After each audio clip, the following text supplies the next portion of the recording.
আমাদের ভাই শহীদ উসমান হাদি আজকে আমাদের মধ্যে থাকতে পারতেন।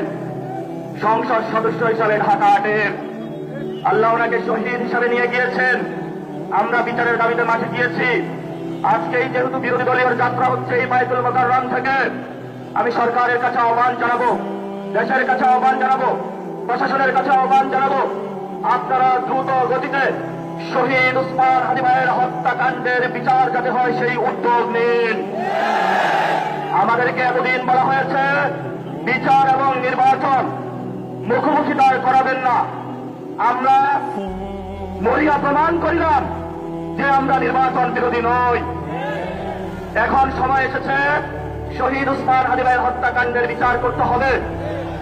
তৎকালীন সময়ে সংস্কারের দিয়ে বলা হয়েছিল, সংস্কার এবং নির্বাচন বিরোধী করার চেষ্টা চালানো হয়েছিল, ত্যাগ দেওয়া হয়েছিল, ওরা নির্বাচন চায় না। আমরা তোমাদের চোখে আঙ্গুল দিয়ে দেখিয়েছি আমরাই বাংলাদেশে গণতন্ত্র চাই, তোমরা যাও ভোট দাবি করতে। এখন সময় এসেছে, কোন নয় ছয় চলবে না। সংস্কারে জনগণে যে হাবুকে ম্যান্ডেট দিয়েছে দ্রুত বাস্তবায়ন করতে হবে।